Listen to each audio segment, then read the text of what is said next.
Hello friends, स्वागत है हमारे यूट्यूब चैनल पे। और हमारे प्यारे बच्चों, बहुत दिन से सोच रहे थे कि 9th का भी शुरू करें, तो आज 9th का पहला जो है चैप्टर शुरू करते हैं। और चैप्टर है भौगोलिक खोजें। चैप्टर का नाम है भौगोलिक खोजें। तो चलिए देखते हैं आज हम लोग कहाँ तक करते हैं। है कि विश्व इतिहास की युगांतरकारी घटनाओं में समुद्री यात्राओं एवं भौगोलिक खोजों का जो है महत्वपूर्ण स्थान रहा। आधुनिक युग के आरंभ होने से जिन घटनाओं का निर्णायक योगदान रहा है, उनमें से खोजें भी जो है शामिल है। इनकी जो पृष्ठभूमि उस वैज्ञानिक प्रगति और आर्थिक विकास, विशेषकर व्यापारिक परिवर्तनों के द्वारा रची गई, जो मध्य युग के अंतिम चरण से ही आरंभ हो गई थी। इस कार्य में यूरोप के देशों ने अग्रणी भूमिका निभाई और यह कारण था कि आधुनिक युग में यूरोप का वर्चस्व समस्त विश्व में स्थापित हो गया। कह रहा है कि मतलब कि सबसे ज़्यादा अगर आधुनिकीकरण में जो है सबसे अगर महत्वपूर्ण योगदान रहा है तो यूरोपों का रहा है। यूरोप देशों के जो है महत्वपूर्ण योगदान रहा है, उसका वर्चस्व रहा है। और यह बात और है कि भौगोलिक खोजों का प्रारंभ करने वाला देश जो है स्पेन एवं पुर्तगाल था। मतलब स्पेन एवं पुर्तगाल ने जो है इसको शुरू किया, लेकिन सबसे ज़्यादा जो आगे लेकर के गया था यूरोप का देश, जो प्रतिस्पर्धा में धीरे धीरे पिछड़ते चले गए और नए देश जैसे इंग्लैंड, हॉलैंड, फ्रांस तत्पश्चात जर्मनी को भी इस दिशा में अधिक सफलता मिली। कहता है कि हम जानते हैं कि विश्व की प्रारंभिक सभ्यता के काल से ही व्यापार एवं वाणिज्य परस्पर संपर्क का कारण रहा। यह व्यापार मुख्यतः जो है एक निश्चित मार्ग के माध्यम से होता था और प्राचीन एवं मध्य काल में भी यूरोप एवं एशिया के मध्य प्रायः इन्हीं मार्गों का प्रयोग किया जाता था। परंतु विश्व के कई ऐसे क्षेत्र थे जिनमें जनजीवन विद्यमान था, लेकिन शेष विश्व से उनका जुड़ाव नहीं था, जैसे अमेरिका, अफ्रीका, ऑस्ट्रेलिया तथा एशिया के अन्य हिस्से आदि। यद्यपि 13वीं शताब्दी में भारत होकर चीन तक की यात्रा विवरणों में जो है यूरोपियों का दक्षिणी पूर्वी एशियाई समृद्धि का एहसास तो कराया था, परंतु इसका विशेष प्रभाव नहीं पड़ा। कालांतर में व्यापक स्तर पर हुए भौगोलिक खोजों तथा उसके प्राप्त उपलब्धियों ने यूरोप में आधुनिक युग का मार्ग प्रशस्त कर दिया।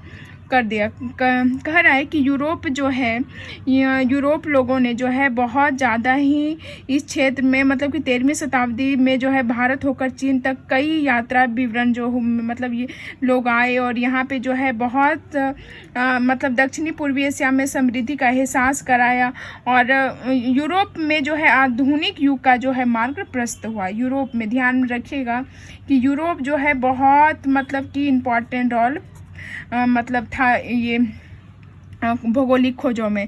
ये डब्बा में जो है वो इम्पॉर्टेंट है कि पुर्तगाली यात्री मार्को पोलो ने विजयनगर साम्राज्य की समृद्धि एवं चीन के शासक कुबलई खां के दरबार के वैभव का वर्णन अपने यात्रा वृत्तांत में किया था। ये जो है क्वेश्चन आया भी था कि टीआरडी 1 में क्वेश्चन ये आया था कि मार्को पोलो जो है मतलब किसने जो है विजयनगर साम्राज्य का जो है मतलब वर्णन किया है।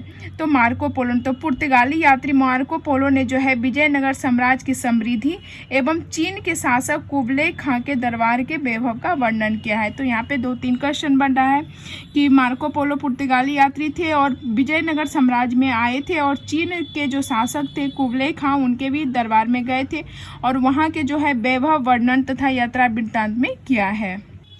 मध्यकालीन यूरोप इतिहास का हम यदि अध्ययन करेंगे तो पाएंगे कि यह काल समांती प्रवृत्तियों का काल था। इस काल में न तो व्यापार वाणिज्य गतिशील था और न ही धर्म का स्वरूप उदार एवं मानवीय था। पृथ्वी के बारे में ज्ञान अतल्पीय एवं अंधविश्वास से मुक्त था। सीमित भौगोलिक ज्ञान के कारण समुद्रिक व्यापार भी सीमित था। मध्ययुगीन लोगों को विश्वास था कि पृथ्वी चपटी है एवं समुद्र में अधिकतम दूरी पर जाने पर पृथ्वी के किनारे से गिरकर अनंतता में विलीन हो जाने का भय बना रहता था। समुद्री यात्रा अत्यधिक कष्टपूर्ण एवं असाध्य थी। जहाज छोटे और जहाज छोटे और असुरक्षित थे तथा गति एवं सुरक्षा के लिए हवा पर निर्भरता थी। कंपास या कुतुबनुमा जैसे दिशा सूचक यंत्र का ज्ञान अभी नहीं हुआ था, अतः दिग्भ्रमित होकर समुद्र में भटक जाने का भय भी बना रहता था। समुद्री यात्राओं के लिए राज्य की ओर से किसी प्रकार की सहायता नहीं दी जाती थी। इस विषम परिस्थिति में नाविकों एवं व्यापारियों द्वारा अटलांटिक जो कि अंध महासागर जैसे महासागर का यात्रा करना अत्यंत दुष्कर था। कह रहा है कि जब अंधविश्वास मतलब कि मध्यकालीन यूरोपीय इतिहास का हम यदि अध्ययन करेंगे तो पाएंगे कि उस समय जो है बहुत ही मुश्किल था समुद्री यात्रा करना, समुद्री व्यापार जो है वो बहुत ही मुश्किल था। जैसे कि दिशा सूचक यंत्र की भी ज्ञान उस समय नहीं थी। दिग्भ्रमित होकर के जो है समुद्र में जो है भटक जाने का डर था, भय था। तो उस समय जो है बहुत ही मतलब विषम परिस्थिति थी जो है नाविक जो है व्यापार के लिए अटलांटिक जैसे महासागर की यात्रा करने में जो है अत्यंत दुष्कर मानते थे। नेक्स्ट पॉइंट है कि भौगोलिक खोजों की पृष्ठभूमि। अब हम लोग देखेंगे कि भौगोलिक खोजों की पृष्ठभूमि क्या रही।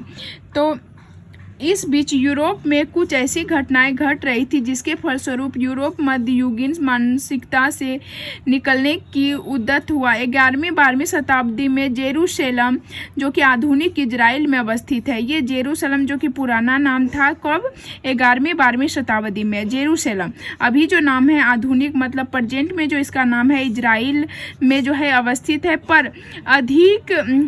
पर अधिकार के मुद्दे को लेकर हुए धर्म युद्ध में जब यूरोपीय सामंत मध्य एशिया की नवीन शक्ति अरबों से पराजित हुआ तो सामंती गौरव के मिथ्याभिमान से ग्रसित यूरोपीय दंग टूटने लगा, परंतु इसके कुछ सकारात्मक परिणाम भी सामने आए।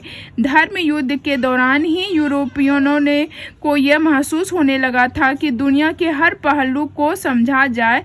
इन घटनाओं ने यूरोप में पुनर्जागरण की पृष्ठभूमि को तैयार कर दिया। तो बोल रहा है ये घटना जो है पुनर्जागरण की पृष्ठभूमि को क्या कर दिया, तैयार कर दिया। आगे हम लोग पढ़ेंगे कि मध्य युग में अरबों और पश्चात तुर्कों ने विशाल अंतर्राष्ट्रीय साम्राज्यों का जो है निर्माण किया और 15वीं शताब्दी जो है 5 दशक पूर्व तक यूरोप और एशिया के मध्य व्यापार जो है कुस्तुनतुनिया के मार्गों से होता था। ये बहुत इंपॉर्टेंट है, इसको आप लोग ध्यान रखिएगा कि 15वीं शताब्दी में, कौन सी शताब्दी, 15वीं शताब्दी के 5 दशक पूर्व तक यूरोप एवं एशिया के मध्य जो व्यापार होती थी, किसके बीच, यूरोप और एशिया के बीच। ठीक है, ये ध्यान रखिएगा कि हम लोग मतलब किस महाद्वीप में आते हैं, महादेश में, तो हम लोग एशिया महादेश में आते हैं, द्वीप ने सॉरी महादेश। तो यूरोप और एशिया महादेश जो कि 15वीं शताब्दी के मध्य व्यापार कुस्तुनतुनिया के मार्ग से होता था परंतु 1453 ईस्वी में, कब, 1453 ईस्वी में कुस्तुनतुनिया पर तुर्कों का आधिपत्य से जो है यूरोपीय व्यापारियों के लिए इस मार्ग से व्यापार करना निरापद नहीं रहा। कह रहा है कि 1453 ईस्वी में, ये क्वेश्चन इस बार भी एग्जाम में पूछा गया था, तो आप लोग ध्यान दीजिएगा कि 1453 ईस्वी में जो है कुस्तुनतुनिया पर तुर्कों का जो क्या हो गया, आधिपत्य हो गया, उसका जो है अधिकार हो गया, तुर्कों का जो है अधिकार हो गया किस पे, कुस्तुनतुनिया पे।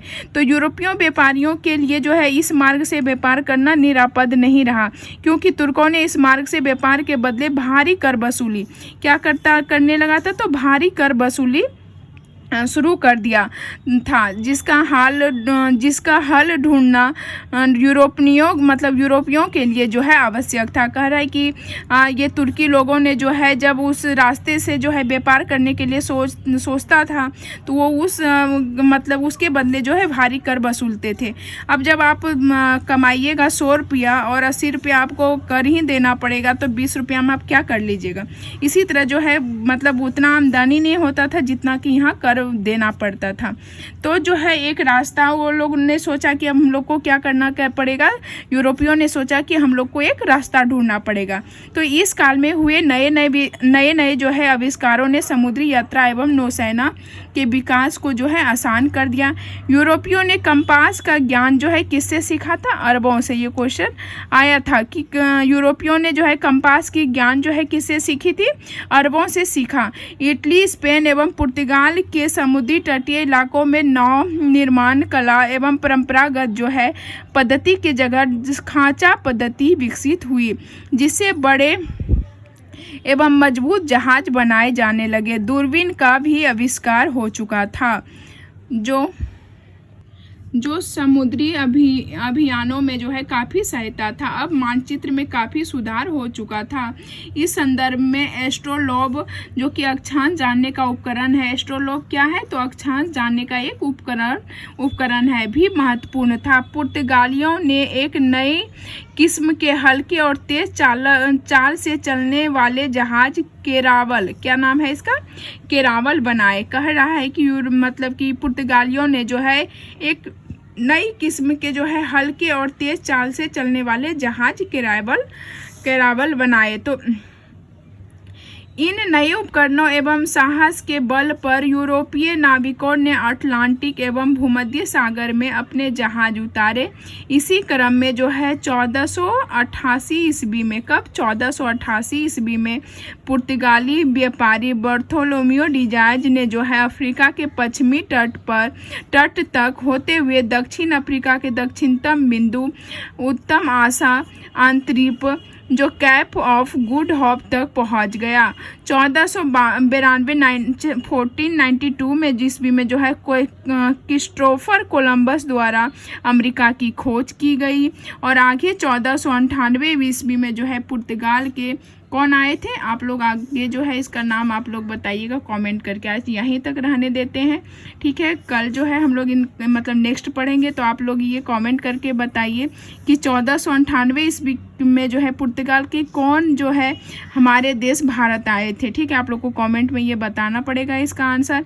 हम लोग ने देखे कि आंतरिक मतलब कि बार्थोलोम्यू डिजाज जो है 1488 में, कब? 1488 ईस्वी में पुर्तगाली व्यापारी था। ये कौन था? पुर्तगाली व्यापारी था बार्थोलोम्यू डियाज, जो कि अफ्रीका के पश्चिमी तट होते हुए कहाँ से आया था? अफ्रीका के पश्चिमी तट होते हुए दक्षिण अफ्रीका के दक्षिणतम बिंदु उत्तम आशा अंतरिक्ष तक पहुंचा था। और 1492 ईस्वी में जो है क्रिस्टोफर कोलंबस ने जो है क्या किया था? अमेरिका की खोज की थी। और 1498 में पुर्तगाल के कौन आए थे भारत, वो आप लोग को कमेंट करके बताना है। दिशा सूचक यंत्र का चित्र है ये, आप लोग थोड़ा सा इसको ध्यान से देखिए, ठीक है। तो आज यहीं तक रहने देते। ये 9th का जो है पहला क्लास हिस्ट्री का मतलब चैप्टर 1 का भौगोलिक खोजें। आप लोग को कैसा लगा आप लोग कमेंट करके बताइए, ठीक है। Thank you, bye.